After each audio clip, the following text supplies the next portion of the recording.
Muy buenos días, soy Rubén Fidalgo y otra vez estoy probando para Autocasión un nuevo protagonista y esta vez se trata del Subaru Outback. Un coche que la verdad es que inauguró una categoría cuando se presentó hace ya varios años, después le siguieron modelos como el Audi A6 Allroad, etcétera, en las que cogían una carrocería familiar, la elevaban un poco del suelo, o no tampoco, porque este coche tiene una altura libre de casi 23 centímetros, que es más altura libre que la de la mayoría de los SUV que se comercializan, y así darle al coche cierto aspecto SUV y también cualidades 4x4, porque tenemos un sistema de tracción total permanente muy eficaz. Pero bueno, de todos esos detalles vamos a ir hablando a lo largo de la prueba y vamos a ver si este coche es interesante su compra o no, cuáles son sus virtudes y cuáles son sus defectos. Venga, al lío.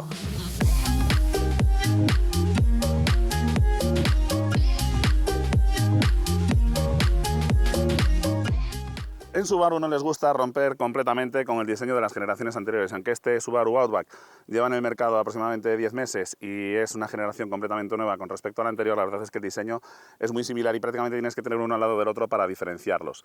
Pero cuando los tienes realmente te das cuenta de que no hay ninguna pieza en común, ni los faros, ni los parachoques, ni el capó, ni las aletas, nada en ello se parece. En España el Subaru Outback se comercializa con 3 niveles de acabado, este sería el intermedio, el Field. Tiene un precio de 41.500 euros y solamente hay una mecánica disponible de 2,5 litros boxer de 169 caballos, tracción total permanente y una caja de cambios de variador continuo de la que hablaremos después con más detalle. Como digo, el diseño es bastante continuista, tenemos unos faros full LED con muy buena iluminación, además el asistente luz de carretera nos funciona bastante bien, veréis después cuál es el truco para que lo haga así. Estas partes negras en los parachoques que hacen que el coche tenga un aspecto más campero y si os fijáis también la altura libre al suelo es bastante elevada, 21,3 centímetros exactamente.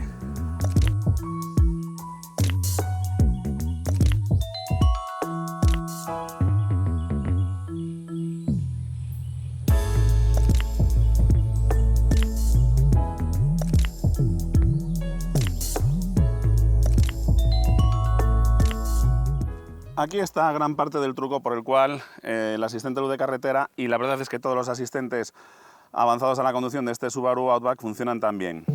El sistema eSight que utiliza Subaru emplea 2 cámaras con visión estereoscópica y es exactamente igual que lo mismo que tenemos nosotros en la cara. Si os fijáis, los ojos los tenemos separados para producir esa sensación de profundidad y que podamos ver en 3 dimensiones. Bueno, pues las cámaras del Subaru Outback y del sistema eSight que emplea Subaru están muy separadas precisamente para favorecer eso, que tenga una percepción de la profundidad y de las distancias mucho mejor que en otros coches que emplean una única cámara o 2 cámaras pero mucho más juntas.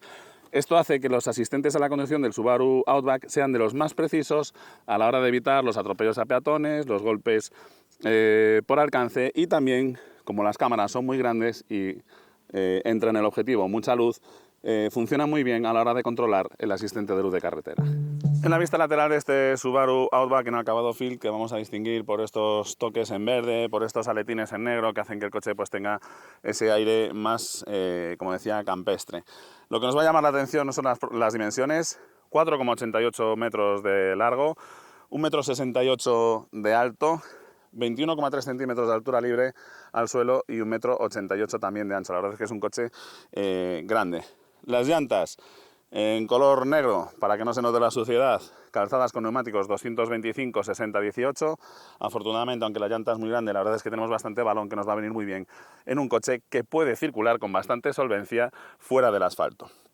Los acabados y ajustes de la carrocería son muy buenos, la puerta trasera, si os fijáis, es enorme, me va a dejar un acceso comodísimo al interior y las barras del techo son muy robustas para llevar sobre ellas objetos relativamente pesados. Lógicamente no se puede cargar mucho en el techo porque por seguridad eso me eleva demasiado el centro de gravedad. En fin, el coche la verdad es que tiene muy buenos acabados y el diseño, aunque es bastante tradicional, resulta pintón. Además este color verde le sienta muy bien.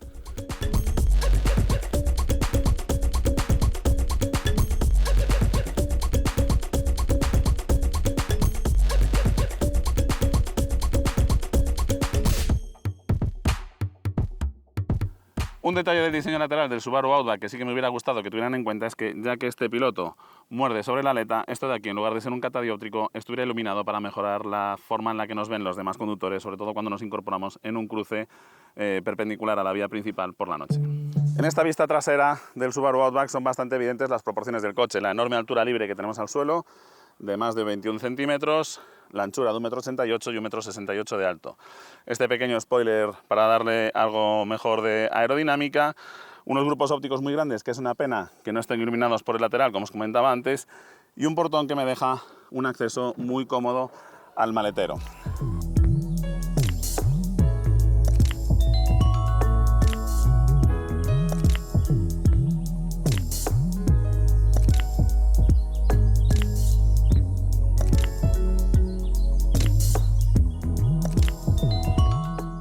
El maletero está muy bien resuelto, tenemos esta cortinilla que si le damos así nos la eleva para meter aquí las maletas. Cubica, voy a retirarla para que veáis mejor las formas del maletero, que como veis son muy cúbicas.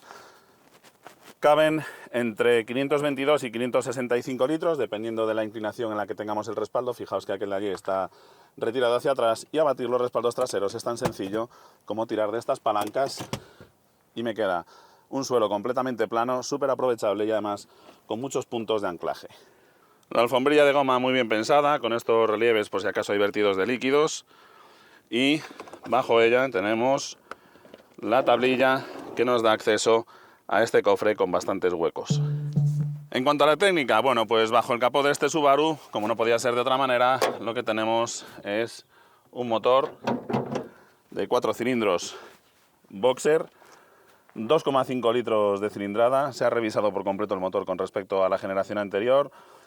Por supuesto también tracción total permanente y una caja de cambios de variador continuo que va a condicionar bastante el comportamiento del coche.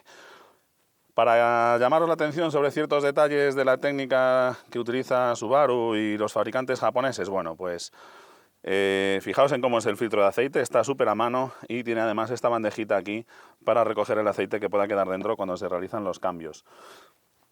El sistema de refrigeración tiene una parte del circuito que está presurizada aquí en el radiador, pero cuando tenemos que rellenar el nivel de líquido, esto está sin presión para que sea mucho más seguro el rellenar el líquido. En fin, hay cosas que están muy bien pensadas. A mí personalmente, cuando trabajaba en el concesionario Subaru, me encantaba trabajar en estos coches, aunque también es verdad que había algunas cosas que no me gustaban tanto, como por ejemplo cuando tenía que cambiar las bujías de alguno con motor de 6 cilindros. La verdad es que aprendí a maldecir en japonés, porque las de los cilindros que quedan más atrás quedaban súper inaccesibles. Pero son coches con una calidad de la tornillería y de los componentes muy buena, y la verdad es que era un verdadero placer trabajar en ellos. Otro de los detalles que me gusta mucho de los coches japoneses es las baterías que utilizan. Todavía en los coches europeos utilizan baterías herméticas. Los japoneses siguen utilizando este tipo de baterías en las cuales yo puedo abrir los distintos vasos para reponer el electrolito y así tener una vida útil mucho más prolongada.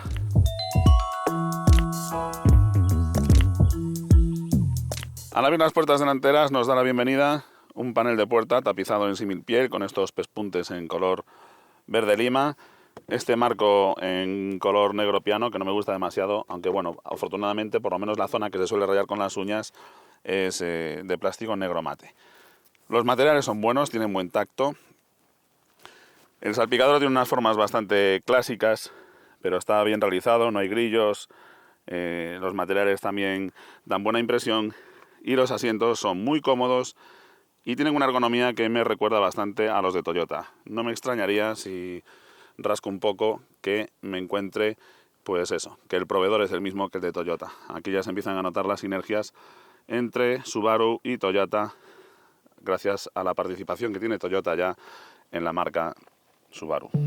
Como veis, el salpicadero tiene, pues eso, un diseño bastante clásico, pero está muy bien rematado. Los ajustes son buenos, tenemos unas salidas de aireación bien colocadas, altas, no como otros modelos en los que van muy bajas y te echan el aire prácticamente en la barriga. El selector del cambio en la consola central con este posavasos y una guantera bajo el reposabrazos central. Esta es la vista que tiene el conductor del Subaru. Tenemos un volante redondo de muy buen tacto, demasiadas teclas. Tenemos aquí los mandos para la calefacción del asiento, los mandos que controlan el sistema del control de velocidad y el asistente de mantenimiento en el carril con esta tecla de aquí, y en la izquierda los que controlan el volumen de la radio y del equipo de infoentretenimiento, las teclas para colgar y descolgar, y aquí abajo tenemos las que manejan el ordenador de a bordo, que son un poco engorrosas de manejar. La pantalla del sistema multimedia en formato vertical, la verdad es que con unos iconos, como veis, enormes, que hacen que sea muy fácil de manejar. pero sí que es verdad que también los menús no son demasiado intuitivos. La instrumentación combina relojes analógicos con un display central digital. A mí personalmente me gusta este formato, es muy nítida la visualización, pero sí que es cierto que se ve un poco anticuado para los estándares actuales en los que tenemos pantallas completamente digitales. Y por la parte izquierda, unas teclas que son completamente invisibles para el conductor, aunque es cierto que su manejo es solamente cuando estemos parados, ya que son para abrir y cerrar el portón, la regulación del reostato del cuadro de instrumentos y el sistema que activa y desactiva la apertura automática del portón trasero. Aquí tenéis el cuadro de instrumentos más en primer plano, ahí tenemos el ordenador de a bordo con la distinta información y un detalle llamativo: con estas teclas de aquí lo que hago es modificar el programa de la unidad de mando motor y hace que tenga pues mejores prestaciones, que se adapte automáticamente en el caso de la I de Intelligent, o bien en el modo Sport, de acuerdo, que mejora las prestaciones a costa de empeorar los consumos. Otro detalle llamativo: bajo este plástico de aquí tenemos una cámara de infrarrojos que nos va mirando a los ojos constantemente y que nos da alertas en el cuadro de instrumentos para que recuperemos la vista sobre la carretera si detecta que llevamos la mirada desviada. Aunque no es exactamente un SUV, el Subaru Outback la verdad es que es un coche bastante alto. Fijaos a qué altura me queda el techo y también el asiento. La verdad es que la cadera me queda casi a una altura en la que no es necesario ni agacharme para entrar. Entrar es muy cómodo y una vez dentro la postura de conducción resulta muy cómoda. Tenemos un volante regulable en altura y en profundidad, con unos recorridos bastante generosos. El asiento con reglaje eléctrico también regulable en altura y profundidad. La banqueta la podemos alargar y acortar. Y los mandos me quedan bastante a mano, excepto estos de aquí que os comentaba antes, que me quedan lejos del alcance de la vista cuando voy conduciendo. Pero bueno, la postura de conducción es muy buena y la verdad es que se siente uno muy cómodo a los mandos de este coche.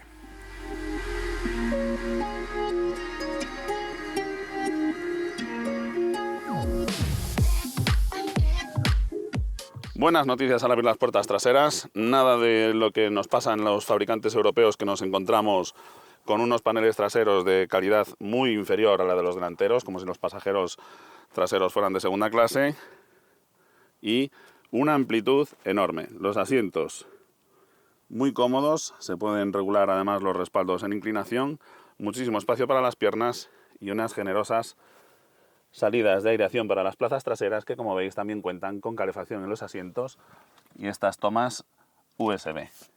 Esta línea se mantiene prácticamente horizontal hasta la trasera del coche, de forma que la puerta trasera también es enorme y me deja un acceso comodísimo a un interior, en el cual, una vez dentro, la amplitud es excelente. Fijaos, el asiento delantero está puesto para mí, un conductor de 1,85 m, y todavía me sobra más de un palmo hasta que las rodillas me rocen con el asiento delantero. También para la cabeza tengo mucha altura y la verdad es que aquí se viaja con mucha holgura y también muy cómodo. Antes de salir a rodar con este Subaru Outback y después de recordarte que te suscribas al canal de Autocasión y actives la campanita para estar al día de los futuros vídeos que iremos publicando, vamos a hacer la típica prueba de la rigidez estructural del coche sometiéndolo a un cruce de puentes.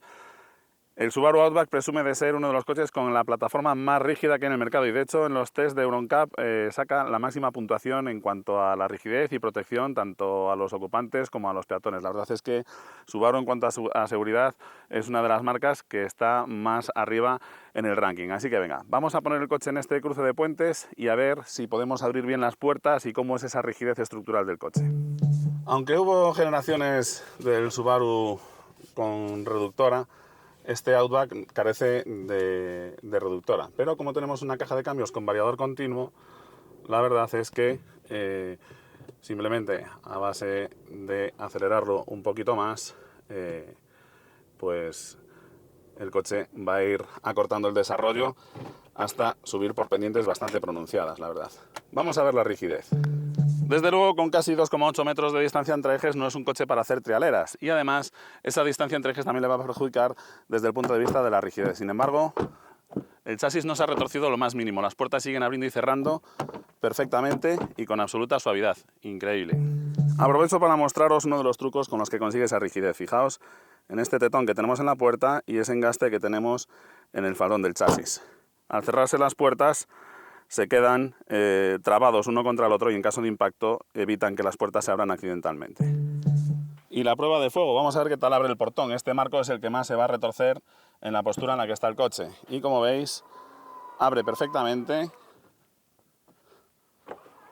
Y también cierra, vamos a ver. No se retuerce nada en absoluto. La verdad es que la rigidez estructural del coche es sobresaliente. Aprovechando que lo tengo en esta postura, vamos a echar un vistazo al eje trasero. Como veis, ahí tenéis el diferencial y la suspensión completamente independiente, además bastante robusta. Los bajos bien protegidos y, como digo, una suspensión trasera independiente bastante robusta.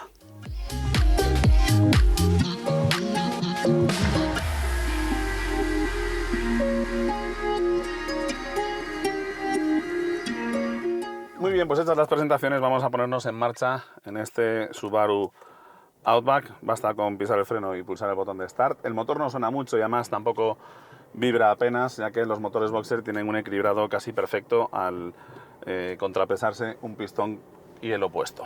En ciudad es muy agradable de conducir precisamente por eso, porque es un motor que suena muy poco, que vibra muy poco. La caja de cambios con variador continuo además es ideal en ciudad porque es mucho más suave que las de doble embrague y aparte de eso, como siempre tiene la relación perfecta para la velocidad y lo que necesitamos, pues la verdad es que el coche en ciudad resulta muy agradable de conducir. El problema que tenemos en ciudad, lógicamente, es el tamaño, y es que aparcar un coche de 4,9 metros prácticamente de longitud pues no es fácil. En carreteras secundarias la verdad es que el Subaru Outback también va muy bien. Y diréis, vamos a ver, Rubén, siempre estás criticando a los SUV porque tienen peor seguridad activa que las berlinas y que su comportamiento dinámico, las esquivas, las frenadas, etcétera, son peores.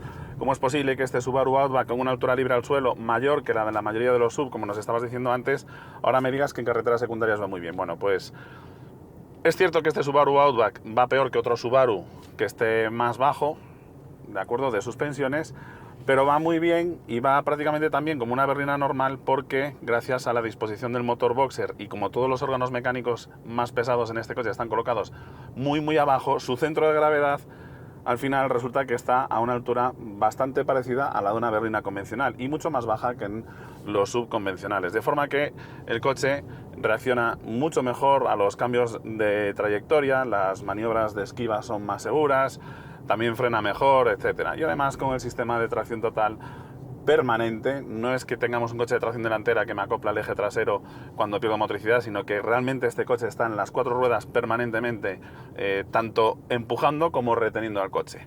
La seguridad activa del Subaru Outback es formidable, ¿de acuerdo?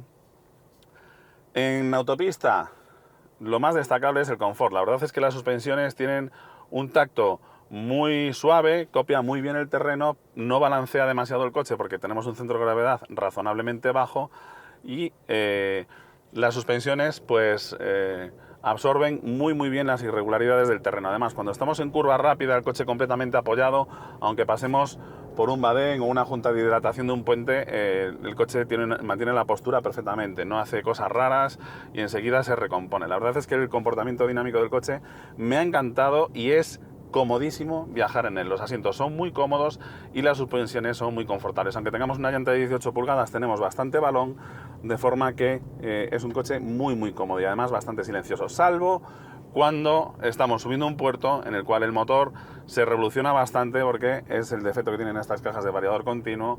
Cuando tenemos motores que no tienen demasiado par, y este, aunque tiene 2,5 litros de cilindrada, es atmosférico, y los motores Boxer además no destacan por ser la disposición mecánica que mejor par obtiene de los motores, ¿de acuerdo? De forma que este coche, cuando subimos los puertos, sí que se revoluciona bastante el motor.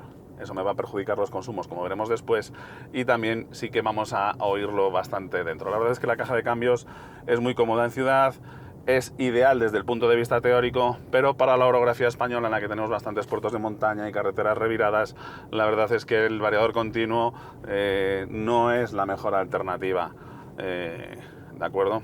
Tenemos un problema, y es que los variadores continuos sufren mucho en motores con mucho par, pero lo ideal es acoplarlos a motores de mucho par, ¿de acuerdo? Entonces es una combinación un poco extraña. a los japoneses les encanta porque, como digo, desde el punto de vista teórico te pones a hacer sumas, restas y ecuaciones diferenciales y te sale que efectivamente una caja de cambios con infinitas relaciones es la ideal desde el punto de vista del rendimiento de la mecánica. Sin embargo, en la práctica pues es ideal en determinados terrenos, pero en otros ya no tanto. En cuanto a equipamiento, por 41.500 euros que vale este coche, ¿qué tenemos? Bueno, pues en confort, asientos de símil-piel con reglaje eléctrico, calefactados, un climatizador de doble zona con salidas independientes para las plazas traseras, volante de piel multifunción, un equipo de audio que suena muy bien, en fin, el coche la verdad es que en cuanto a confort está muy bien servido. En cuanto a seguridad y asistentes avanzados a la conducción, tenemos el EyeSight, que es uno de los sistemas que mejor funcionan. En los test estos que hacen simulando atropellos a peatones, es uno de los sistemas que menos fallos comete a la hora de efectivamente identificar a los peatones y a los ciclistas, en gran medida debido al tamaño de las cámaras y a lo separadas que están entre sí, esa visión estereoscópica que os comentaba al principio. Tenemos asistente de mantenimiento en el carril, alerta de colisión con frenado de emergencia, control de crucero adaptativo que me mantiene la distancia con el vehículo que va adelante. En fin, el coche tiene un montón de asistencias a la conducción. Ahora bien, no me gusta demasiado porque en cuanto lo estás conduciendo está continuamente pitando, ¿de acuerdo? Cuando detecta un coche delante suena un pitido, pi, que me avisa de que ha detectado el coche y que se va a colocar a la distancia apropiada con respecto a la velocidad a la que circulan ambos vehículos.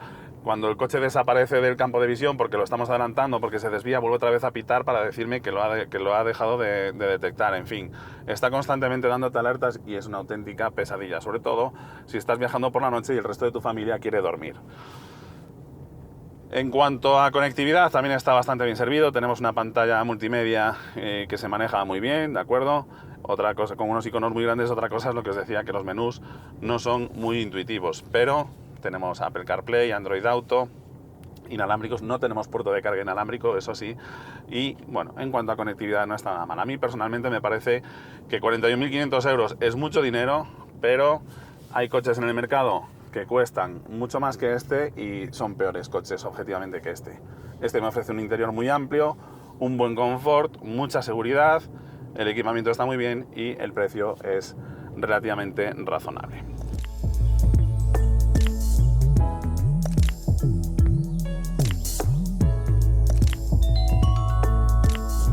En cuanto a los consumos, bueno, pues aquí llegamos al callo y a lo menos favorable que tiene este coche. Tenemos un motor de gasolina con mucha cilindrada, 2,5 litros, 169 caballos, que bueno, están bien, pero tampoco dan para muchas alegrías. Es un coche bastante pesado, estamos hablando del entorno de las 1,8 toneladas en orden de marcha, ¿de acuerdo? Y esto va a hacer que sus consumos sean bastante altos. No tenemos ninguna sobrealimentación que me proporcione más par para poder tirar de desarrollos más largos, etc. Entonces, ¿cuánto me está gastando este coche? Bien, pues homologa un consumo medio de 9 litros. En autopista me está gastando 8,7 litros a los máximos legales, ¿de acuerdo?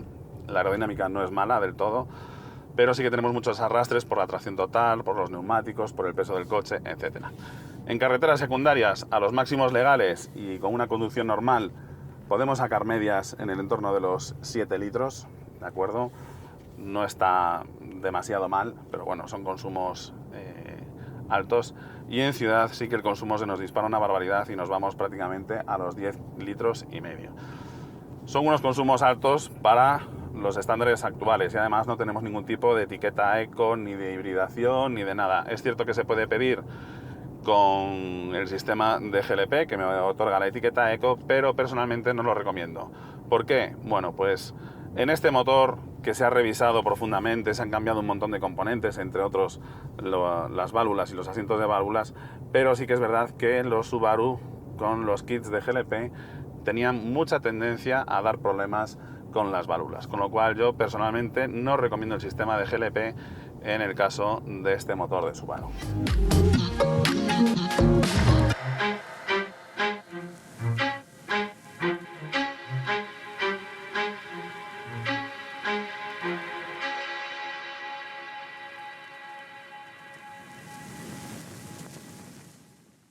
Bueno, pues ya estamos casi acabando esta videoprueba del Subaru Outback. Ya sé que echas en falta que lo haya probado fuera del asfalto, pero aquí en Galicia estamos en este momento en alerta máxima por riesgo de incendio y está absolutamente prohibido circular con vehículos a motor por el campo. Así que por respeto a la naturaleza y para evitar problemas me ahorro esa parte de la prueba. Pero ya te digo que muchas veces he probado otras generaciones de Subaru Outback y también esta en pistas y fuera del asfalto y siempre me ha sorprendido lo bien que responde este coche. Así que en este no creo que fuese a ser diferente, ya te lo anticipo. Antes de decirte qué es lo que más me ha gustado y lo que menos me ha gustado, te recuerdo que te suscribas al canal de Autocasión, actives la campanita para estar al día de vídeos de coches clásicos que seguro que te van a llamar mucho la atención, vídeos prácticos que te van a resultar muy útiles, como por ejemplo cómo consumir menos, y también vídeos de coches de última generación como este que te van a ayudar a decidirte si es uno de tus candidatos o no. Dicho esto, ¿qué es lo que más me ha gustado del Subaru Outback? Bueno, pues por encima de todo, la seguridad que transmite. La verdad es que es un coche en el cual, cuando te metes dentro, el ruido de las puertas, la robustez del coche en general y también la forma de rodar, cómo frena, cómo se comporta, la dirección, etcétera, transmite una sensación de seguridad muy reconfortante. Lo segundo que más me ha gustado es la conducción. La verdad es que es un coche que se comporta muy bien. Tiene un buen compromiso entre confort y eficacia. Es cómodo, es fácil de conducir, en fin, su comportamiento y su conducción son muy agradables. Y lo tercero que más me ha gustado es la amplitud interior. Es un coche en el cual los pasajeros de las plazas traseras viajarán muy cómodos, los de las delanteras también, tenemos un buen maletero, en fin, es un coche muy amplio. ¿Qué es lo que no me ha gustado del Subaru Outback? Bueno, pues principalmente los consumos, me parecen elevados. Lo segundo que menos me ha gustado es que no tengamos etiqueta eco ni ningún tipo de hibridación. Es cierto que podemos equiparlo con sistemas de GLP y obtener la etiqueta eco, pero como os decía, los motores Boxer hasta ahora, no sé esta generación que se ha revisado bastante en profundidad qué resultado dará, pero hasta ahora la verdad es que los motores Boxer de Subaru no han respondido bien a los kits de GLP. Y lo tercero que menos me ha gustado de este Subaru es que es un coche en el cual, pues bueno, los mantenimientos van a resultar relativamente caros y la postventa de Subaru, aunque tienen una buena red y gente muy preparada, la verdad es que los recambios, etcétera, pues bueno, son caros y no siempre están disponibles con inmediatez. En fin, por mi parte nada más, espero que te haya resultado interesante esta videoprueba y como siempre me despido deseándote mucha suerte y hasta pronto.